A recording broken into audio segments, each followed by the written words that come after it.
Muy buenos días o buenas tardes, dependiendo de dónde estén ubicados.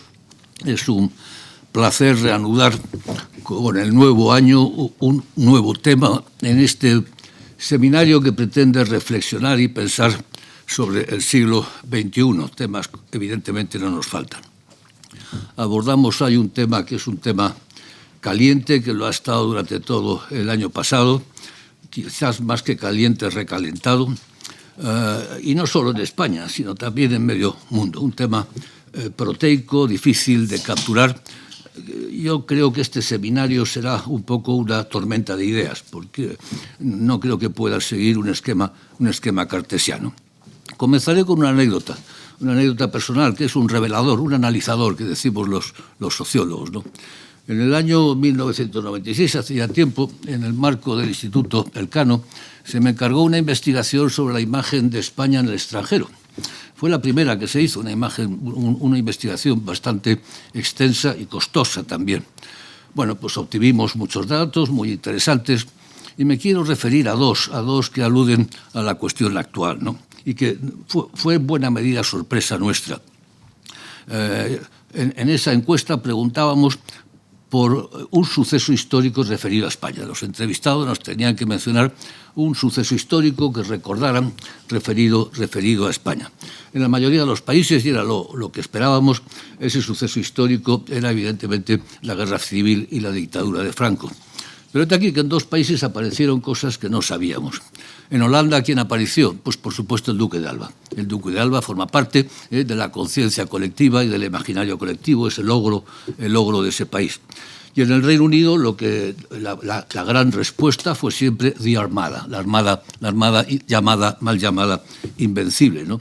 Y de hecho la Spanish Armada la hemos visto reaparecer en la prensa británica una vez y otra siempre que había algún partido de fútbol importante entre España y el Reino Unido. The Armada is back, enseguida aparecía, ¿no? Son eventos históricos que, más o menos distorsionados, han pasado a formar parte de la cultura popular, adquieren el carácter de una conciencia colectiva, forman parte de la identidad nacional, se estudian en las escuelas, aparecen en relatos, en cuadros, en chistes, por todas partes, ¿no? Son mitos, iconos, también fantasmas en alguna medida, ¿no? Vemos que memoria colectiva e historia se mezclan, cosa que no deberían de hacer, porque en principio la memoria es personal, es subjetiva, es variada, cada uno tiene la suya, y la historia eso debería de ser, no sé qué nos dirá Manuel Lucena después, la historia debería de ser objetiva, idéntica para todos y para cada cual, ¿no?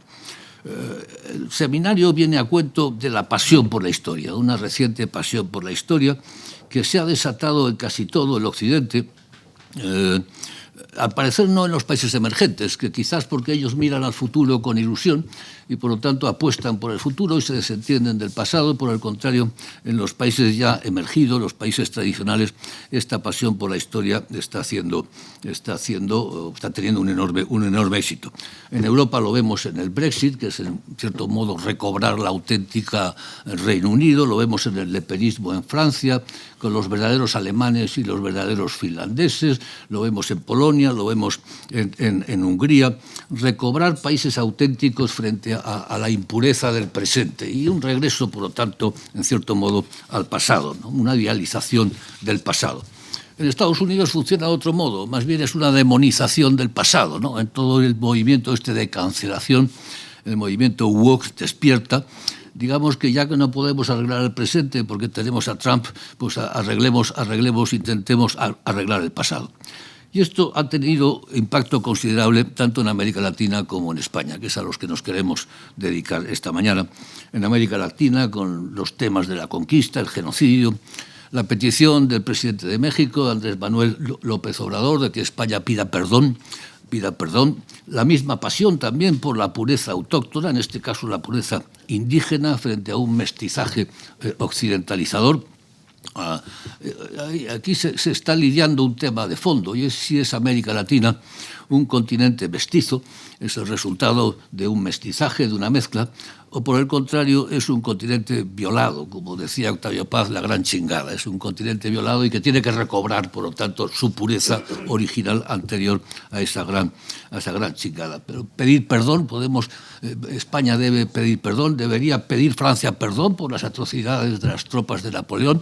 Claro, el tema tiene un desarrollo imposible. Y de nuevo, en España también tenemos las leyes de la memoria histórica, de la memoria democrática, esta cierta obsesión con la guerra civil. 83 años después, démonos cuenta, es que han pasado 83 años desde la guerra civil, ¿no? Se trata de cambiar la narrativa para refundar de nuevo los principios legitimadores de la democracia española. En fin, el tema, como decía, es un tema enorme. Y terminaré simplemente con un par de comentarios o tres, ¿no? El primero es aquella cita de Orwell, inevitable, repetida ahora: quien controla el presente controla el pasado y quien controla el pasado controla el futuro. De modo que en toda esta lucha cultural, porque es lo que hay detrás, hay una búsqueda de cierta hegemonía, de la hegemonía de ciertos relatos y, por lo tanto, de ciertos grupos y de ciertos partidos que movilizan esos relatos, ¿no? En segundo lugar, en buena medida el pasado se nos presenta a veces como chivo expiatorio de los problemas del presente. Hay una proyección hacia el pasado, no podemos solucionar el presente. Bueno, lidiemos con el pasado, que en el fondo es más fácil derribar estatuas que derribar presidentes, ¿no? Y finalmente una pregunta, ¿no? Esta movida historicista identitaria de recobrar raíces, ¿es de izquierdas y progresista o es al contrario de derechas y conservadora, ¿no? Lo progresista ha sido siempre mirar al futuro. Recordábamos la Internacional, en una de sus frases decía: del pasado hay que hacer añicos, lo importante es el futuro, liquidemos el pasado, ¿no? De modo que cabe preguntarse en qué medida, y hay quien lo ha analizado así, se está produciendo una deriva conservadora de la izquierda progresista, por decirlo de un modo ciertamente paradójico. Y bueno, pues como suele ocurrir con los historiadores, voy a ver si puedo crear mucha más confusión todavía. Hay una entrevista de García Márquez, por ahí un poco apócrifa, en la cual en el mundo imaginado de Macondo, que por supuesto está al margen de las oligarquías, que son las que conspiran para crear una historia oficial toda mentirosa, en algún lugar hay una frase en la cual García Márquez dice algo así como: vamos a ponernos de acuerdo sobre lo que realmente ha ocurrido antes de que vengan los historiadores y nos creen una confusión definitiva y ya no sepamos absolutamente nada. Así que voy a intentar, querido Emilio, hacer una contribución lo más poco sólida posible en torno a esta cuestión que, desde luego, compartimos hace muchos años. Yo creo que en ese sentido, si me permite recordar, tuvimos la enorme suerte de una colaboración con el Instituto Cervantes, de ir a Francia a trabajar sobre las imágenes de los vecinos. Y la conclusión de aquel trabajo, en buena parte iluminado por tu conferencia, tenía que ver con que en realidad los franceses se empeñaban en tener una buena imagen de los españoles y los españoles se empeñaban en tener una pésima imagen de sí mismos. Y veintitantos años después, eso es lo que sigue mostrándonos los estudios reiterados, ¿no? No hay país en Europa que tenga peor imagen de sí mismo que España, ¿no? Así que hay algo misterioso, si me permites utilizar una palabra que creo que puede ir al hilo, sobre esta cuestión, creo yo, de lo que nos une hoy, la memoria y la historia en España y América. Y en ese sentido yo quería proponer un primer punto que tiene que ver con asumir que la memoria y la historia, como ya has mencionado, son cosas distintas. Nos encanta utilizar ese término muy continental europeo, muy francés desde el punto de vista historiográfico de la memoria histórica. Quienes tenemos una formación británica o angloamericana entendemos bien que la memoria es una cosa y la historia es otra muy distinta. Y asumirlo como, bueno, una frase hecha realmente implica un contrasentido, un oxímoron, me atrevería a decir en cierto sentido. Por eso yo creo que en esta imagen de 2011 de una exposición en la cual con fondos públicos españoles se decidió, comillas, celebrar el bicentenario de las independencias hispanoamericanas, dio como resultado, pues como era de prever, una abrumadora exhibición de imágenes negativas, ¿no? Una artista residente en España, latinoamericana, señaló que eso era lo que le evocaba el Bicentenario, ¿no? Los ojos cerrados y tapados, la boca tapada, todo tapado, en fin, es imposible, es una imagen realmente angustiosa. Pero creo que tiene que ver con un punto, la primera cuestión que quería comentar, y quiero subrayar aquí que esta confusión de la memoria y la historia, desde el punto de vista de la historia profesional, tenemos muy claro, por lo menos un grupo numeroso e importante, que son cosas distintas. Quiero evocar aquí dos autores que admiro profundamente. Santos Juliá, que publicó en 2011 en medio de una situación personal, yo me atrevo a decir complicada, porque él estaba en contra de la llamada memoria histórica y escribió y fue criticado ásperamente por ello. Escribió este libro que se llama Elogio de Historia en tiempo de memoria. Y yo creo que no por casualidad encaja con una polémica global cuando David Brief, el hijo de Susan Sontag, además de un formidable historiador, publicó este libro contra la memoria. Creo que vale la pena señalar, leer el prefacio de David Brief. Este es un libro muy breve, todos son buenas noticias, pero meditado durante largo tiempo. Como toda persona razonablemente versada en historia, siempre di por sentado que yo distinguía la diferencia entre la historia crítica a los historiadores y las memorias colectivas de los pueblos y naciones, psicológicamente verosímiles, pero de historicidad dudosa. Sin embargo, no creí que mereciera la pena ocuparme del asunto hasta mediados de los años 90, cuando ejercí como periodista cubriendo la guerra de Bosnia. Se trata, por tanto, de un asunto que metodológicamente tiene líneas rojas muy marcadas. La historia tiene que ver con la no ficción, está dentro de las disciplinas en las cuales la invención no está permitida, la ficcionalización es el abrazo de la muerte. Y recordando conversaciones con mi querido Fernando Ruiz de la Fuente, aunque quede muy bonito contar el mito, la verdad es verdad y la mentira es mentira.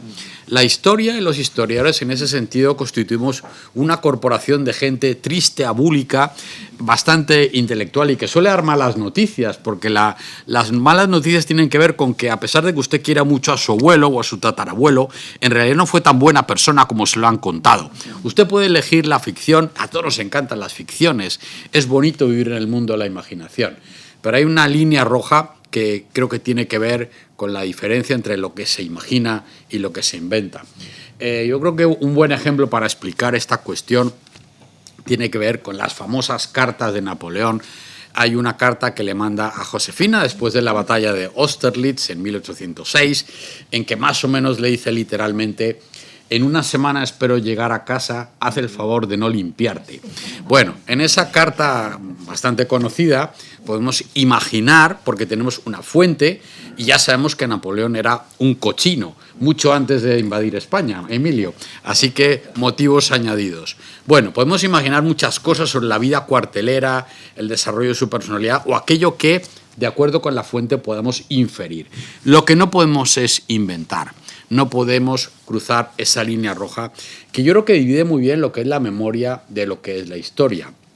Y por eso insisto en que la historia tiene que ver con una ciencia y con un arte. Con una ciencia en la medida en la que se basa en un estudio de fuentes, una crítica verificable y verificada de las evidencias del pasado y un límite que es la información de la que disponemos. Ni un milímetro más allá puede ir un historiador profesional, como ha señalado David Brief.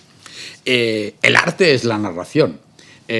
Como dicen en Oxford, la historia es una rama a la literatura y yo creo que hay que tomárselo muy bien, en el sentido en el que la narración permite, dentro de las escrituras de la no ficción, mostrar la complejidad.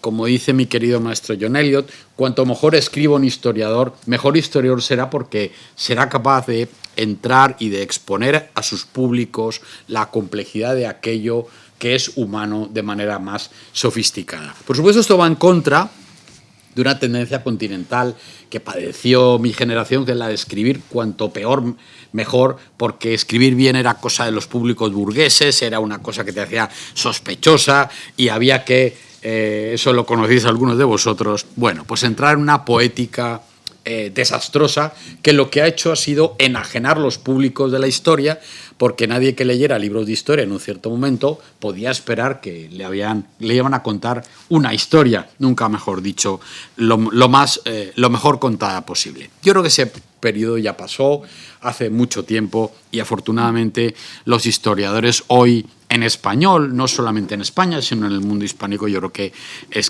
intentamos escribir del mejor modo posible. Dicho todo esto, yo creo que la excursión que les quiero proponer muy rápidamente tiene que ver con los estereotipos, con las imágenes y con 3 o 4 preguntas que nos pesan de una manera muy clara en el presente. Desde luego el primero es el cómo se genera, se gestiona y se inventa, se fabrica unos determinados estereotipos negativos sobre España y sobre el mundo hispánico. ¿Por qué hay una sucursal de la leyenda negra en el mundo que fue el Imperio Español, en general, a escala global, y cómo y por qué tendríamos que seguir cargando con esta ficcionalización que tiene, por supuesto, padres fundadores, igual que Estados Unidos tiene también sus padres fundadores.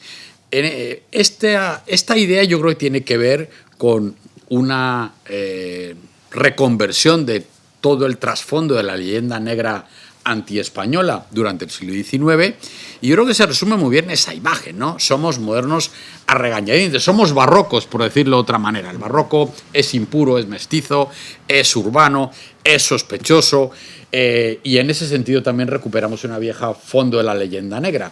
Los italianos de comienzos del siglo XVI, del Renacimiento y el humanismo más puros, sospechan de los españoles porque tienen sangre de judío y de morisco, ¿no? Querido Emilio, marranos a fin de cuentas. Y eso está, por supuesto, en la América Latina actual, en el mundo hispano, en el mundo de habla española, de manera muy clara. Pero esa imagen de esta señora que nos mira a nosotros y nos cuenta una cantidad de cosas de esta imagen de si somos capitalistas o no, esboza muy claramente la idea de que somos modernos a regañadientes. Pero hay otros muchos estereotipos negativos que son memoria, que son ficción, que no son historia, que tienen puntos de partida, que comienzan con autores y con obras de manera muy clara en el imaginario global. Vamos a repasar ahora muy rápidamente 3 o 4 estereotipos. Quizá uno de los más divertidos es este de la anomalía geográfica, o como dice Alejandro Gaviria, antiguo rector de la Universidad de los Andes en Colombia, la geografía como destino.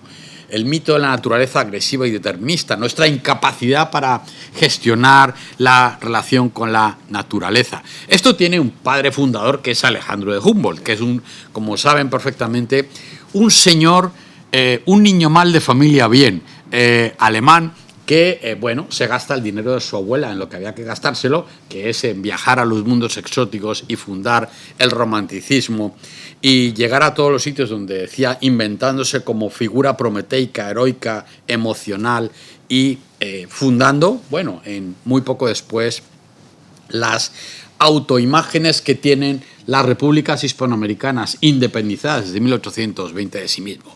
Tiene una derivada inmovilizante y es la de cómo nuestras montañas son más grandes, nuestros túneles son imposibles de construir y nuestros aeropuertos son imposibles también. Recuerdo, si me permiten, en mi estancia en Colombia, una muy divertida conversación con una ingeniero de caminos española que había participado en el aeropuerto de Shanghái, al cual un gran amigo colombiano intentaba convencerla a ella que venía a hacer un aeropuerto sobre el mar o una cosa por el estilo, que en Bogotá no se podían ampliar las pistas del aeropuerto. Hasta ese punto hay un determinismo, hay una ficcionalización que pesa sobre el presente y, como ha señalado Emilio, sobre el futuro. El segundo estereotipo es que estamos condenados al caudillismo, esta imagen a la anomalía política. Nunca podremos ser democracias perfectas. Todos los días nos lo cuenta de una manera u otra el New York Times. No sé si saben que hubo una polémica hace unos años muy divertida con un gran historiador ecuatoriano que vive hace mucho en Estados Unidos, Jorge Cañizares Esguerra, que tuvo él solo una bronca con el New York Times bastante sobresaliente. Yo creo que le ganó al New York Times, francamente, porque había una frase entresacada de una crónica sobre algo que había ocurrido en Brasil. La joven democracia brasileña, titulaba el New York Times hace unos años. Como diríamos un poco en español americano, le salió el ecuatoriano, ¿no? Y entonces, él señaló que realmente esto tiene que ver con este estereotipo y parece que el resto del mundo no tiene caudillos. Parece que este fenómeno de los gobiernos personalistas no ha ocurrido en Estados Unidos, no ha ocurrido en Alemania y no quiero seguir haciendo chistes al respecto. Otros dos elementos, dos estereotipos, dos ficcionalizaciones que se vinculan con el pasado, configuran el presente y determinan un futuro obligatorio y que son falsos y no son históricos, son ahistóricos, son memorísticos, son antihistóricos, me atrevo a decir, son el victimismo y la fracasología. Las dos imágenes que hay ahí, el Che Guevara y Eva Perón, son de esta exhibición que hubo para celebrar qué bien lo habíamos pasado el bicentenario y cómo teníamos unos padres fundadores a los que podíamos reivindicar para seguir pasándolo bien los siguientes 200 años que nos esperan.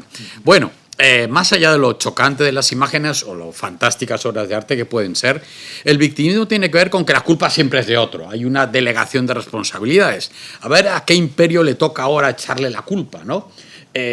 Bueno, yo creo que es una minoría de edad permanente y evidentemente la idea del victimismo está muy vinculada con el resentimiento como emoción política moderna y tiene mucho que ver con los populismos de izquierda y de derecha que se han apoderado de las sociedades abiertas y el mundo occidental en los últimos 10 años.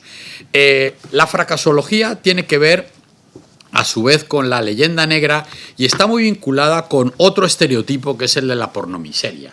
Y yo creo que este seguramente puede ser uno de los más vigentes. La palabra pornomiseria fue inventada por una crítica de cine en Colombia en los años 70 y tiene que ver con la obsesión del cine por mostrar todo aquello más horrible. Todo lo que tiene que ver con la narcoliteratura, el narcoarte, las narcoseries, tiene que ver con la cuestión de la pornomiseria. Ahí tienen la imagen de la famosa hacienda Nápoles de Pablo Escobar, convertida en meca turística. Por favor, si van a Medellín, no se lo pierdan, porque el espectáculo es ver el espectáculo. Claro, evidentemente.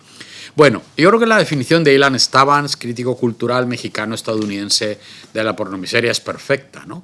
Si puedo mostrar lo peor de mí mismo, ¿por qué quedarme solo con lo malo? Bueno, evidentemente en el imaginario global ese estereotipo nos obliga a mostrar lo peor que podamos. Y hay una enorme demanda en los públicos globales.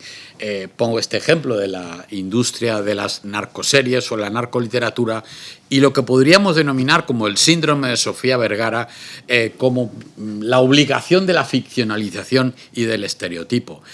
Sofía Vergara ya sabemos, todos los años nos cuentan que es la actriz mejor pagada de Hollywood, habría que verlo, pero nunca consigue que le den el Grammy. A mí esto me parece muy claro, ¿no? Nunca reconocen que es una formidable actriz y la obligan a hablar una especie de inglés arrastrado. Ella habla inglés muchísimo mejor de lo que le aparece en las series o en las películas en las que aparece. Siempre hace de latina excesiva, que se confunde con las palabras, que no se gobierna. Es una versión de Carmen, ¿no, Emilio? A fin de cuentas. Y a mí me divierte mucho el haber encontrado la única fotografía en la que aparece al natural, recién levantada, porque siempre, evidentemente, se ve obligada a permanecer en esa minoría de edad permanente. Ese es el punto de partida, esos son los estereotipos y eso es cómo la memoria determina lo que en realidad es el mundo de la realidad, el mundo de la historia, el mundo de lo que en verdad ocurrió. La verdad de la historia, que es la verdad del historiador, que intenta navegar en las fuentes y recuperar otro tipo de planteamientos. Y por eso creo que esta segunda parte de mi intervención tiene que ver con señalar que aquello empezó de otra manera. Fíjense en esta imagen que es rigurosamente histórica. Esta imagen no es una invención. Esto es un cuadro de las celebraciones de la independencia de Chile en 1825, poco después de Ayacucho, cuando por fin se consolida, termina el periodo de la Guerra Patriótica, tercera versión de las guerras civiles llamadas de emancipación en la América hispana.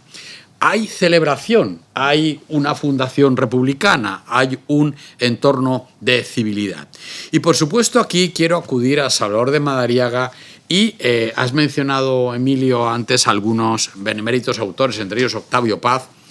Y yo creo que aquí vale la pena recordar esa famosa frase si estamos intentando acercarnos a la historia global, y yo lo voy a intentar en el resto de minutos de mi intervención, a aquella famosa declaración de que la conquista la hicieron los indígenas y la independencia la hicieron los españoles. Afortunadamente la historia global va avanzando en esa dirección, pese a la contumacia de los y la belleza ficcional de los nacionalismos latinoamericanos que se empeñan en ignorar su propia historia.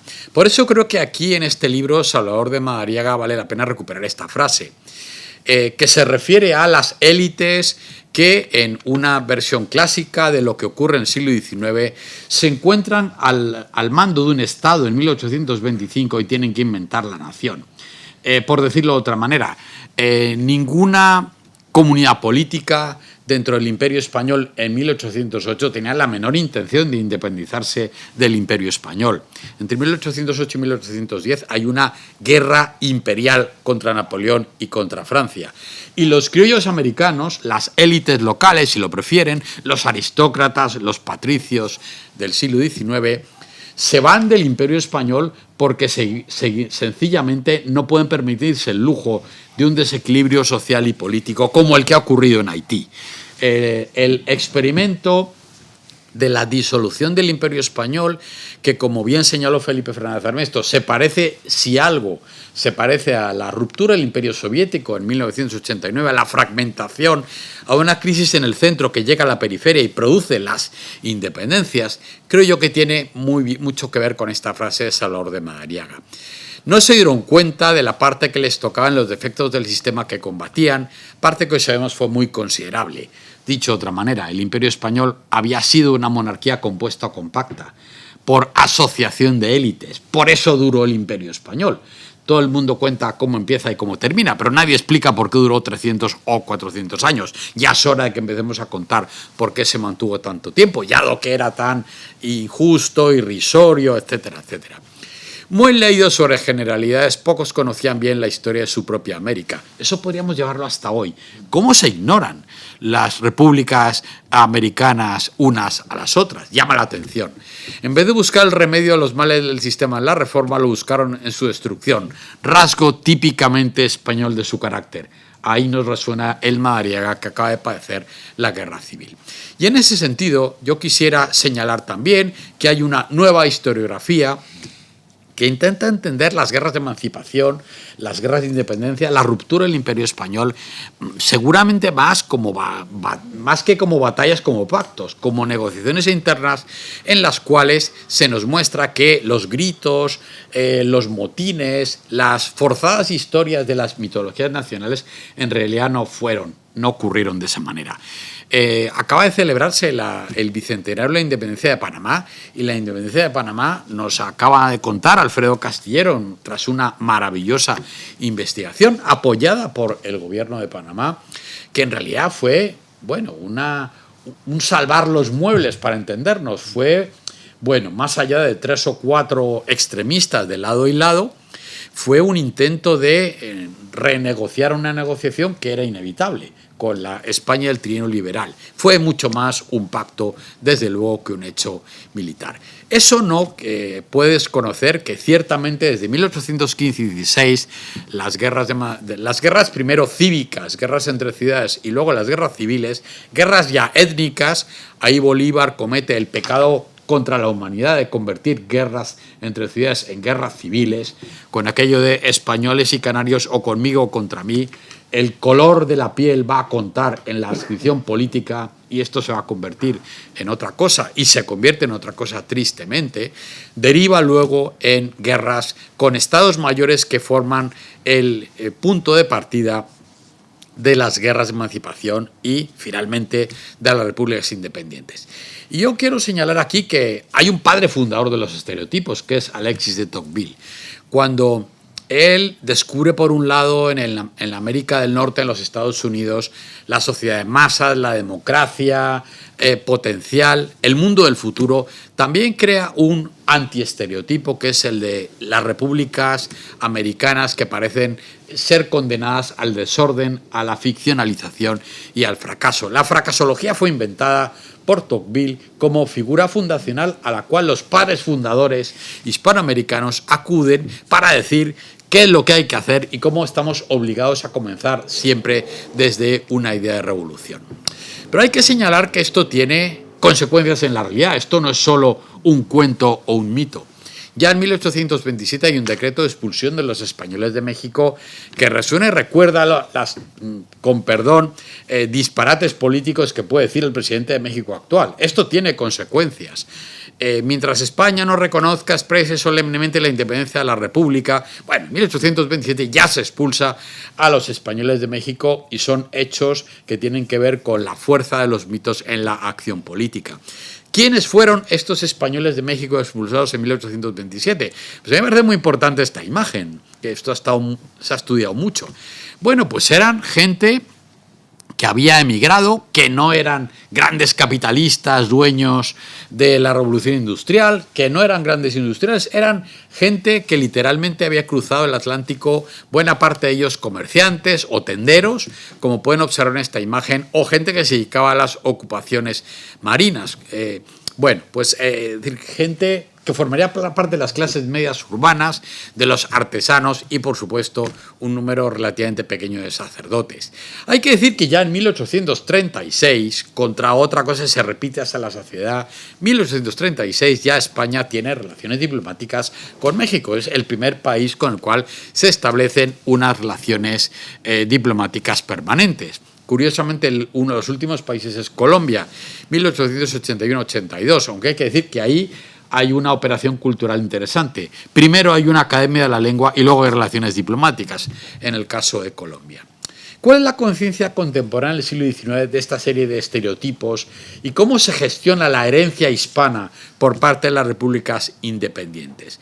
Pues de manera muy diversa, pero yo creo que podemos señalar que hay una guerra cultural que dura un siglo, en la cual los conservadores, por un lado, reivindican la tradición española e hispana, y los liberales, con etapas diversas, acaban por apuntarse al radicalismo indigenista que se expresa sobre todo en el siglo XX a partir de la Revolución Mexicana y en 1910 en adelante. Yo creo que aquí las bellísimas palabras de Andrés Bello expresan bien esta cuestión. No reclamo escribir para españoles, mis lecciones se dirigen a mis hermanos, los habitantes de la América Española, dice Andrés Bello, que es un venezolano exiliado en Chile. No olvidemos nunca esta cuestión. Creo que la preservación del idioma de nuestros ancestros en toda su pureza es importante, con manera de comunicarlos y enlace fraternal entre diferentes naciones de origen español esparcidas en ambos continentes. Presumo que no se trata de un purismo supersticioso. Hay una ecumene, hay un balance de la herencia imperial que Andrés Bello ha resuelto. ¿Qué queda de los imperios? Bueno, pues en la historia global sabemos muy bien que lo que queda de los imperios son los idiomas, pueden ser ciertos elementos del estilo de vida, la religión eventualmente y desde luego la gastronomía. No hay muchas más cosas que puedan quedar de un imperio, como saben muy bien quienes lo estudian de una manera u otra. Por supuesto, la idea de la comunidad política. Creo que estamos en un momento neoimperial o postimperial. No sé qué término utilizar, querido Emilio.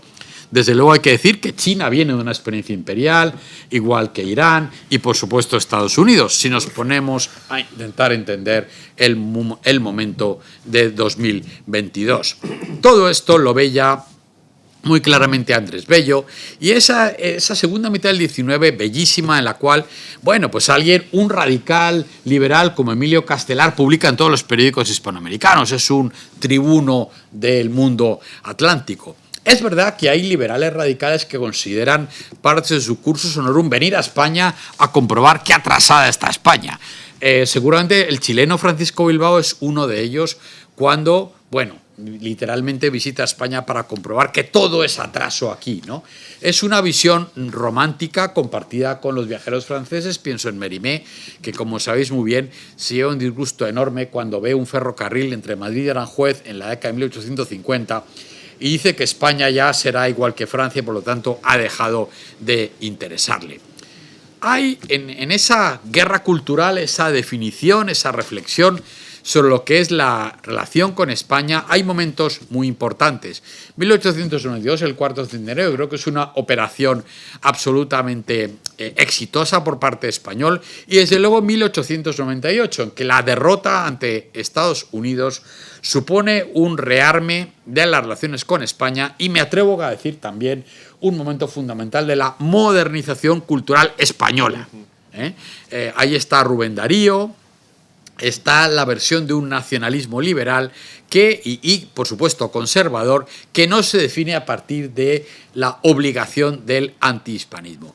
El debate sobre la España y su herencia, por supuesto, pasa por estas imágenes que podéis ver aquí, de cómo la idea de progreso, los regímenes liberales van, digamos, ocupando el territorio, e insisto, aquí 1898 y la guerra hispano-estadounidense marca un punto crucial y el final, a fin de cuentas, del Imperio Español en términos efectivos. He hablado antes de Rubén Darío y cómo nos cuenta esta serie de versos, ¿no? Los Estados Unidos son grandes y potentes, cuando se estremecen hay un hondo temblor que pasa por las vértebras enormes de los Andes. Soy un hijo de América, soy un nieto de España. La celebración del centenario en 1910, por supuesto, marca otro momento fundamental en que, digamos, que hay un balance adecuado entre aquello que se puede reivindicar de la tradición hispana y la tradición española como propio. Y el idioma aquí yo creo que constituye un punto crucial. La Revolución Mexicana en 1910 y el desarrollo del indigenismo como ideología de Estado y el desarrollo de un Estado cultural en México que se funda en el indigenismo, no hay más que ir al Museo Nacional de Antropología e Historia, por precioso que sea, para verlo. Yo creo que desarrolla muy bien esta ficcionalización del pasado, que es una versión de una mitología nacional que obliga a una posición ante el hecho fundacional de la conquista y el hecho determinante de la independencia, y que desconoce sencillamente, como he señalado antes, que la conquista la hacen los indígenas y la independencia la hacen los españoles. Investigaciones muy recientes, ignoradas olímpicamente en los medios de comunicación actuales, señalan que en realidad la conquista de Tenochtitlan hace 5 siglos fue realizada por 1.000 españoles y 60.000 indígenas, la llamada Confederación de Oriente. ¿Qué era la Confederación de Oriente? Eran sencillamente todos los enemigos de los aztecas, las caltecas y otras muchas etnias que participaron como verdadera infantería, y no solo como infantería, como élite de la conquista que acabó con una entidad militarista y odiada como el Imperio Azteca. Más allá de que estas imágenes, insisto, alimenten el imaginario, primero el liberalismo radical, luego los populismos de izquierda y de la izquierda durante todo el siglo XX. En realidad, esto es indigenismo para blancos. No hubo indígenas partidarios de la independencia. Alguien debería contárselo al presidente de México. Los indígenas fueron uniformemente realistas. Dentro de las masacres patrocinadas por Bolívar, que son unas cuantas, hay una masacre terrible en el occidente de la actual Colombia, en que él señala que la raza infame de los pastusos, los indígenas pastusos, con su general Acualonco, que es asesinado, debía ser exterminada. Las repúblicas que se fundan en el siglo XIX son radicalmente antiindígenas. Los indígenas lo saben y saben también que para sobrevivir deben preservar su propiedad comunal, que cualquier liberalismo desamortizador va a liquidar. En el siglo XX, y ya voy terminando, el centenario de las batallas, en este caso 100 años de la independencia, o un poco después, el desarrollo de un cierto panhispanismo en la década de los 40 o los 50, mantiene un amistoso hispanismo que durante la década de los 50 funciona bastante bien. Esto es políticamente incorrecto decirlo, pero el franquismo tuvo bastante éxito en las élites conservadoras para sostener una idea de comunidad hispánica de naciones en medio de la Guerra Fría, que tenía en el anticomunismo radical, pero también en un conservadurismo católico, tuvo una importante recepción en las repúblicas hispanoamericanas. Pero creo que este es el hecho final sobre el cual yo quería recuperar, ¿no? Hasta 1987, el 12 de octubre no es fiesta nacional en España. Hablamos hoy del Día de la Raza, el Día de las Culturas, el Día del Descubrimiento, por supuesto, el Día de la Resistencia Indígena, aunque el indigenismo venezolano viene de la etapa democrática, viene de la época de Copey y Adeco, de cristiano-demócratas y socialdemócratas, es muy anterior al chavismo. Y en ese sentido, creo que todas estas cuestiones nos llevan a día de hoy a plantear, si me permiten, cuestiones, estos son imágenes del siglo XX sobre las cuales podemos hablar luego, pero yo quiero terminar aquí señalando 3 o 4 preguntas históricas pendientes que están ahí, si me permites, Emilio. Primera, ¿qué hacemos con la herencia americana en Europa? Hace poco tiempo, Serge Grusinski, el gran historiador francés, señaló que Francia debe hacer una historia nacional global. Tenemos la obligación de hacer historias globales europeas y necesitamos contarle a la Francia actual, que tiene un 40% de su población, un 30% de su población de origen imperial, de origen migrante, hay que contar una nueva historia nacional de Francia. Yo creo que esto sirve exactamente igual para Portugal, para España, en fin.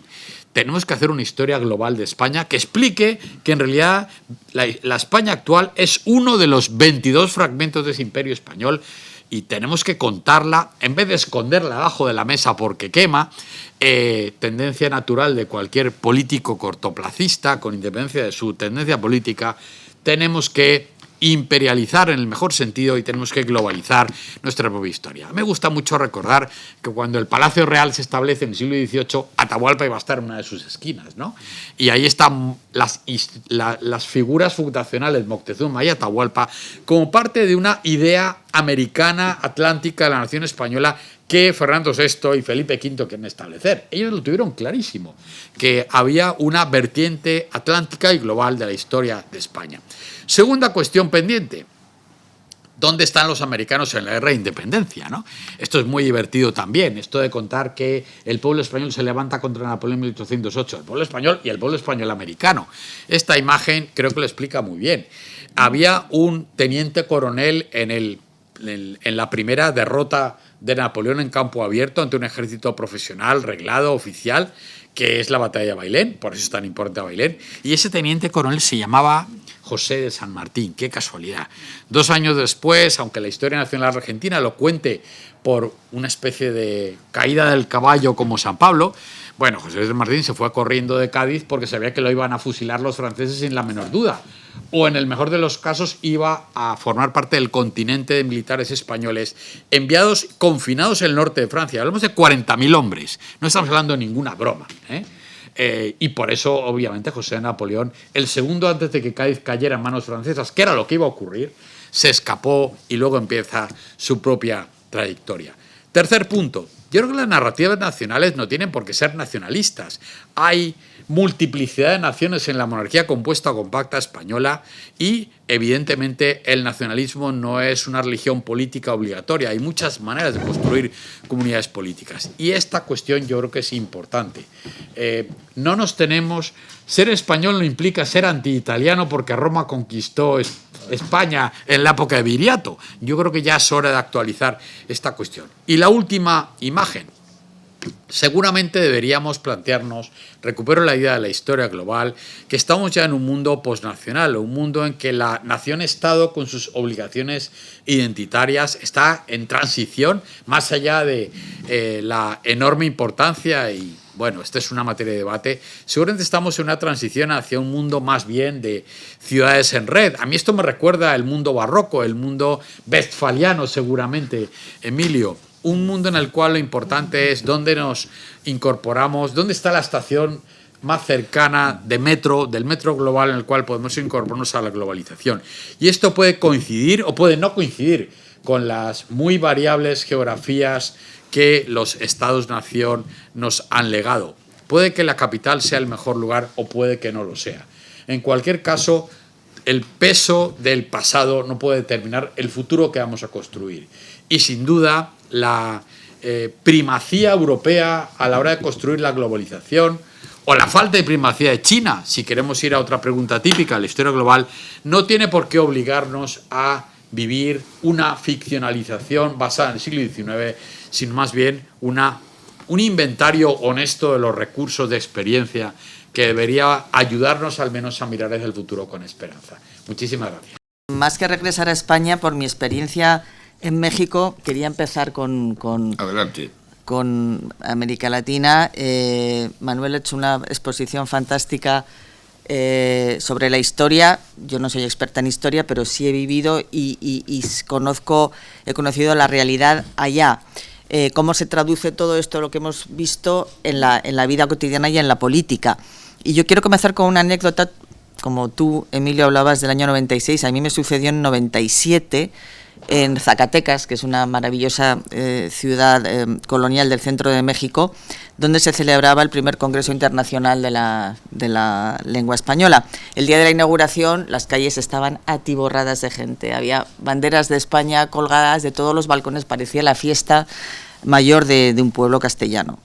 Estaba todo tan lleno que yo no podía avanzar por la acera, iba a pasar, estaban las calles cortadas porque iban a pasar el presidente Ernesto Zedillo y los reyes Juan Carlos y Sofía, no se podía avanzar, yo no iba a llegar a la inauguración, entonces intenté atravesar, llegué al borde de la calle y salté una valla para cruzar.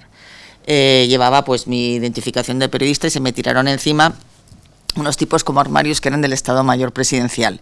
No me dejaban pasar, yo les expliqué, mire, déjeme cortar por aquí porque no voy a llegar, soy periodista y demás. Y ya la cosa se calentó y uno me agarró del brazo, yo me zafé y hubo... Entonces, de repente, la gente que estaba detrás de mí, todos con banderitas de España, empezaron a gritar, y iba con otro periodista, españoles de mierda, no, gachupines de mierda, devolvednos el oro. Entonces, claro, yo me volví, todos con la bandera de España, bueno, ya digo, bueno, porque tenía una pinta de borrachín en el que gritaba, digo, ¿para chupártelo? Y dice, pues para lo que sea. Entonces ya al final tuvimos que retroceder, por supuesto llegamos tarde y fue un desastre, pero justo después pasó la comitiva con los reyes y bueno, fueron ovacionados con un júbilo indescriptible. Entonces era, claro, el contraste que hay, esa dicotomía, esa esquizofrenia que por un lado todo lo español genera respeto, genera admiración, los que hemos vivido allá nos hemos encontrado pues con taxistas con rasgos inequívocamente aztecas que te dicen que sus antepasados eran españoles, porque es una forma pues de halagarte, un símbolo de estatus, y al mismo tiempo aparece pues el resentimiento, el gallego, el gachupín, el que conquistó América y luego volvió como inmigrante muerto de hambre, ¿no? Y prosperó de nuevo. Se ha escrito mucho sobre los conflictos identitarios del mexicano, que valen para el resto del continente, su reacción defensiva hacia el extranjero. Habéis hablado pues de Octavio Paz, del repudio a la Malinche y al concepto de mestizaje, ¿no? En la celebración del Día de la Raza el 12 de octubre yo me pregunto qué raza es realmente, porque la asunción del mestizaje está lejos todavía de ser una realidad. Sobre estos mimbres se ha ido imponiendo una visión fracturada de la historia que ha pasado de loar pues, el hispanismo a condenarlo y a entronizar la visión indigenista, que es un producto netamente criollo e intelectual. Manuel comentaba cómo la propia México moderno se funda sobre ese mito del indigenismo a partir de la Revolución. Pero bien es cierto que después, a lo largo de los años 40 y 50, el indigenismo fue tomado como una preocupación por el indio, con una visión paternalista, como un deseo de sacarlo de su marginación y de construir una política de integración y desarrollo. Ya a partir de los años 60, sobre todo del 68, de los movimientos del 68, unas nuevas generaciones de antropólogos y de intelectuales de izquierda consideran que eso es desnaturalizar al indio y que lo que hay que hacer es convertirlo en sujeto de su historia. Son sobre todo antropólogos y la propia Iglesia Católica, ¿no? Es la época del Concilio Vaticano II, la teología de la liberación, la Guerra Fría. Entonces, más que sujetos de la historia, las comunidades indígenas, por lo menos en México y Guatemala, se convierten en conejillos de indias, y lo digo claramente, de movimientos armados de inspiración marxista, ¿no? Que quieren hacer de ellas como la punta de lanza contra el capitalismo en una especie de nueva lucha de clases, y de hecho las usan como carne de cañón. Lo vimos en Guatemala y lo vimos yo lo viví muy de cerca en Chiapas, en Guatemala durante los años 70 y 80 y en México ya en los 90, con la tardía revuelta zapatista, ¿no? Y ahí ahí se concentran, es la metáfora perfecta de todos estos malentendidos, ¿no? que se han venido dando históricamente. Allí pues una serie de universitarios blancos y urbanos del norte de México, coreados por antropólogos de la Universidad Nacional Autónoma y de otras más, pretenden imponer una dictadura del proletariado, y luego hay unas bases indígenas de las comunidades de la selva lacandona que lo que querían eran carreteras, escuelas y mejores precios para el café. Entonces, de ese malentendido, y por supuesto son los que ponen los muertos. Entonces, quiero decir también, bueno, poco a poco esta ideología indigenista se ha ido asentando, que condena no solamente el dominio blanco, sino también el capitalismo, el orden liberal, y considera a las poblaciones indígenas poseedoras de una sabiduría superior. Ya es el racismo a la inversa. Y todo esto pues se está alimentando hoy en día pues con el movimiento woke que tú mencionabas antes, Emilio, y al mismo tiempo pues se impulsa y se alimenta el victimismo y el asistencialismo desde los poderes públicos, sobre todo de los líderes de la izquierda populista que crecen en América Latina desde los 90. Entonces ahí no es casual que uno de estos líderes, López Obrador, enarbole la bandera antiespañola, ¿no? Porque López Obrador, que tiene raíces evidentemente españolas, que fue y se comporta como un dinosaurio del PRI, y que ahora se ha disfrazado de caudillo de pobres, ¿no? Tiene México muchísimos problemas. La gestión del gobierno mexicano de Andrés Manuel López Obrador es muy deficitaria, la economía va mal por primera vez en 10 años, antes de la pandemia, en el año 19, ya se redujo la actividad empresarial, aumentó el desempleo, se aceleró el crecimiento por primera vez en 10 años, y la inversión extranjera pues ha caído un 14% y la violencia ha aumentado un 4% a pesar de la creación de una especie de guardia militar. La gestión de la pandemia ha sido penosa, desorganización, desabasto de vacunas, y ha situado a México en el pelotón de cabeza de la mortalidad.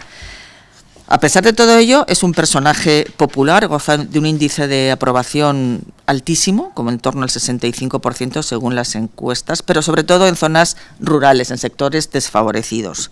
Y está claramente todo vinculado a los programas de apoyo social y de asistencialismo, que es el sello de esa política clientelar del PRI durante 70 años y que la ha heredado. Entonces, esa apelación del victimismo a responsabilizar a la conquista encarnada en el rey actual le es realmente útil. Y quería también señalar el papel de los periodistas, cómo los medios han contribuido también a esta percepción del indigenismo y de la caricatura de esta América Latina en blanco y negro. Por un lado, bueno, como señalaron también Octavio Paz y Carlos Rangel, América Latina ha sido el lavadero de conciencia, ¿no?, de la mala conciencia europea. Durante siglos el continente fue un territorio imaginario, lleno de utopías, donde volcamos las utopías los europeos, y ahí hemos construido nuestros mitos, ¿no? Todavía cuesta romper esa dimensión del buen salvaje frente al pérfido gobierno y al revolucionario redentor, ¿no? Todo ese sentimentalismo, esa visceralidad se ha traducido también se ha llevado a las informaciones de no pocos periodistas y corresponsales, y han sustituido el análisis riguroso. De hecho, bueno, lo vimos con la cobertura de Chiapas. Por un lado está esa idealización, que también tiene una visión profundamente antiliberal, y por otro, me ha gustado mucho el término que ha utilizado Manuel, de la, ¿cómo has dicho?, la pornomiseria. La pornomiseria.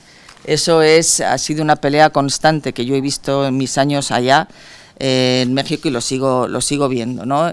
Parece que en América Latina no es noticia, salvo cuando ocurren con frecuencia pues cualquier desgracia, pero de la vida intelectual, de los avances políticos, ahora mismo está claramente en retroceso la democracia, pero en los años 80-90, que aquello estaba despuntando, jamás se trataba en la prensa. Y yo, como anécdota, recuerdo, trabajaba entonces para El País, y me pidieron un reportaje sobre los estercoleros al aire libre, donde la gente lo llaman los pepenadores, pues buscaban basura y demás.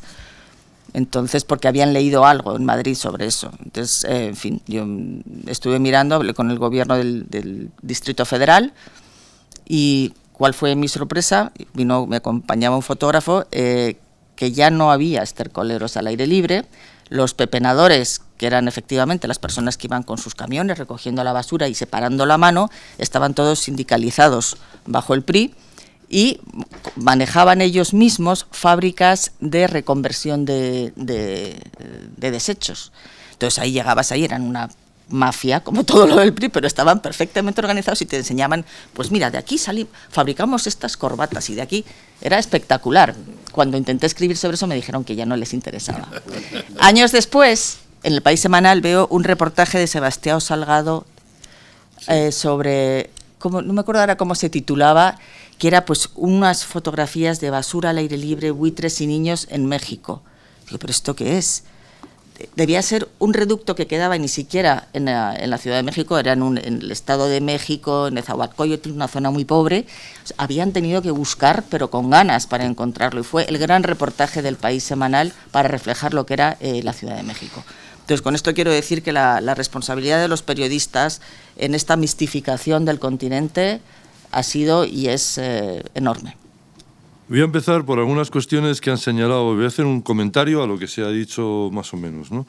La cita de Manuel Lucena de Madariaga me ha recordado una entrevista que le hice a Octavio Paz en el año 89, precisamente cuando se cumplía el centenario de Azul de Rubén Darío. Hicimos un número especial en Revista Occidente y yo le entrevisté a Octavio Paz. Y me dijo en un momento dado en la entrevista, ustedes han hecho muy bien esto de las autonomías en España, ¿no? Pero no se olvide que quien llevó el secesionismo a América fueron ustedes. Y eso me dejó un poco así, bueno, fíjate, todavía me acuerdo. También es verdad que, hombre, otro mito, ¿no? Menuda monarquía hispana que aguanta más de 200 años en decadencia. O sea, eso es para, como Manolo está en el Instituto de Empresa, es un caso de estudio, ¿sabes? O sea, un caso de estudio bastante curioso, que era un país en decadencia, 200, y además fortaleciéndose en América con esa decadencia. Pero aquí hay dos cuestiones claves, que es el declive, o la voladura, mejor dicho, del concepto de verdad y la crisis del concepto de progreso. Ante una sociedad, como es la sociedad limitada española, absolutamente anestesiada, como estamos viendo diariamente. Contabais, también lo ha señalado Manolo, esto de memoria histórica para un filólogo, como es mi caso, es un oxímoron, ¿no? Es un oxímoron porque es como silencio elocuente, más o menos, ¿no? Y entonces y además entramos en la memoria selectiva, como nos dijo Todorov, es arbitraria, la memoria es caprichosa, y tenemos el ejemplo de que además la clave de la memoria es el olvido. O sea, no podemos recordar si no olvidamos. De manera que está el maravilloso cuento de Borges, Funes el memorioso, que Funes, como es incapaz, como recuerda todo lo que ha vivido, no recuerda nada, ¿no? Es un poco el mapa y el territorio, que también hay otro cuento de Borges tratándose de eso, ¿no? Siguiendo por ahí, yo tengo un ejemplo familiar rapidísimo. En Santander, durante unos cursos de verano, estaban dos familiares mías, mayores. Allí nos fuimos a comer a la Posada del Mar. Ellas, dos hermanas, durante la Guerra Civil vivían en Madrid, en Menéndez Pelayo, los bombardeos y tal, y su padre, que era un funcionario de Renfe, las decide trasladar a un pueblo de Murcia. En el pueblo de Murcia llegan las dos niñas, pues de una burguesía madrileña, casi como de Celia, sacadas de un cuento de narración de Celia, ¿no? Y allí una de ellas pues recibe una pedrada Bueno, sentaros con ellas en la Posada del Mar en Santander, 2010, 2011, contando la pedrada, y cada una contaba una historia distinta. Y esa es la memoria. O sea, y claro, oír memoria histórica, verdaderamente, como decía Locomotoro en la televisión cuando yo era niño, se me mueven los mofletes, ¿no? O sea, es decir, después, el anacronismo es, ya lo hemos hablado, lo hablamos cuando presentamos tu libro, Emilio, en este momento está en auge, ¿no? Que es la mayor salvajada intelectual que se puede hacer, que es explicar, entender e interpretar los hechos del pasado con la mentalidad del presente.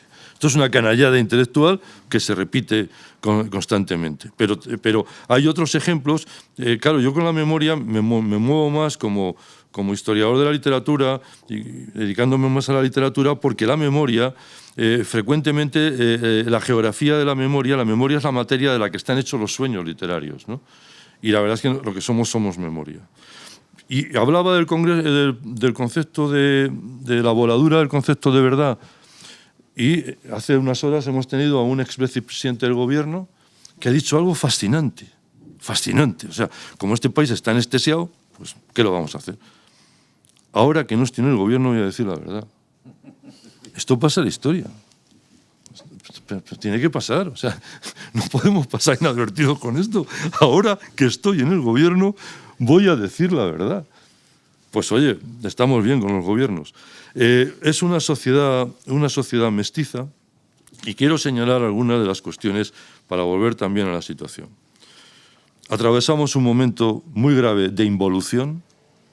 Desde la Segunda Guerra Mundial, lo único que hemos conocido en Europa, en el continente europeo, nosotros un poco más tarde que los demás, pero ha sido un progreso extraordinario, un progreso desde el punto de vista técnico, un progreso desde el punto de vista cotidiano, un progreso desde el punto de vista personal, e incluso un progreso en torno a las libertades. El mayo de 68 fue muy importante por todo lo que se puede decir hoy, y hoy estamos viviendo una involución. Y a mí me recuerda el viejo chiste que se contaba en la Polonia comunista del tipo que entra, el viajero que entra en el autobús, el conductor está a la entrada, entra por donde el conductor y el conductor le dice, por favor, avance hacia atrás, ¿no? Estamos avanzando hacia atrás en libertades y en muchas más cosas de las que pensamos, ¿eh? Sigo. Hay un papanatismo cultural con una ignorancia que no son ya basada en estereotipos, sino en inmensas chorradas, muy inquietantes. Hay un neopuritanismo laico, que es también muy inquisidor. Hay unos inquisidores laicos detrás de todo lo que es la libertad de expresión.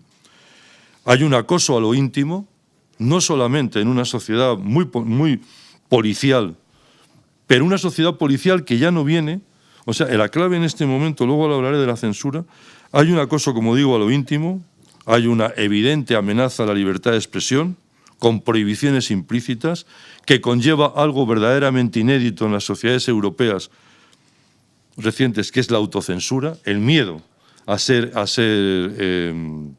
entrando en la política esta de clausura, ¿no?, de cancelación. Hay la anacronía en la historia, hay algo que en un recinto universitario nos tiene que importar de manera especial, que es un desvanecimiento del concepto de autoritas. Hay una selva de referencias y hay también, desde un punto de vista, la deserción de la izquierda, que ha dejado la razón ilustrada, que había sido la razón y sentido de todo su cometido, por un sentimiento irracional profundamente reaccionario, porque se han ido a un programa mínimo y errático hacia un relativismo, hacia etnicismos e, insisto, hacia esa inquisición laica. Vivimos una sociedad mestiza. ¿Qué lengua es pura, por ejemplo? ¿Qué raza es pura? Y la lengua, como bien ha dicho Manolo, es probablemente el mejor ejemplo de esa globalización y de ese mestizaje. Cuando era director del Instituto Cervantes y Víctor García La Concha era director de la Real Academia, íbamos como clérigos laicos propagando por el mundo el español, y había muchas veces que nos preguntaban una tontería notable, muy repetida, que qué mal se habla ahora. Y decíamos, hombre, no sé si usted ha oído hablar en Valladolid en el siglo XVII, yo no. Y además Víctor me dijo algo que era muy bueno. Dice, mira, Fernando, el uso, una frase de Horacio, el uso es más poderoso que los césares, ¿no? Es decir, las sociedades son mestizas, las sociedades son no hay puras. George Steiner decía que los estereotipos son verdades cansadas. Y entrando en la cuestión de histórico que planteabas y toda esta nueva corriente historicista, si partes de que la idea del Croce, toda historia es historia contemporánea, vamos a darle una vuelta de tuerca a la idea de Croce y vamos a decir que cada presente elige su pasado. Y si estamos viviendo algo en España en este momento y en Latinoamérica, evidente es que cada cual asuma su responsabilidad, este presente está eligiendo un pasado. Y en el caso de España es un pasado muy peligroso, que se está tocando, ya sabéis, aquel verso de Shelley, no despiertes a la serpiente si no sabes el camino que va a tomar. Y aquí se está despertando la serpiente, aquí y en Latinoamérica. Y otra cuestión importante para Latinoamérica, en este libro reciente de Marcus Gabriel, el filósofo alemán, que dice Ética para tiempos oscuros, ¿no?, comenta algo y lo desarrolla, que es que el universalismo no es eurocéntrico. El universalismo no es eurocéntrico, y esa es una gran de las deserciones de la izquierda, el abandono del universalismo.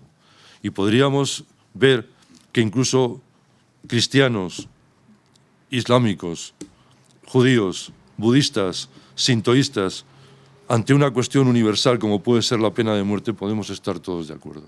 Y a esos universales es a los que ir, no a los otros, ¿no? Y termino diciendo que a mí me hizo mucha gracia y me indignó bastante ya cuando vivía en Buenos Aires y demás. Bueno, en Buenos Aires siempre recordé la frase, me dijo Borges, es que es probable que los mexicanos desciendan de los mayas o de los aztecas o guatemaltecos. Los peruanos es probable que desciendan de los incas, pero usted, la fuente, los argentinos descendemos de los barcos, ¿no? Y esa tierra de Promised Land, en fin, y no, lo que me indignaba mucho era la actitud de un tipo como Regis Debray, que empieza a defender las guerrillas, como cuando está con el Che, por ejemplo, en Bolivia, y cuando le preguntan si eso de las guerrillas puede funcionar en Europa, ya dice que no, que esto es otra cosa. Y ahí hay un racismo inconsciente verdaderamente importante. Yo, concluyendo con todo esto, querría citar a Elvira Roca cuando cuenta por qué se celebra el 12 de octubre ahora como se celebra y por qué se celebra el Día de Acción de Gracias como se celebra, que es bastante curioso. Pero querría terminar con una frase, si me permites, Emilio, viniendo de donde vengo, de Ortega, que viene a decir que toda realidad ignorada prepara su venganza. Y yo creo que en este momento estamos ignorando una irrealidad y que Dios nos bendiga si no, esa realidad no prepara su venganza. Muchas gracias.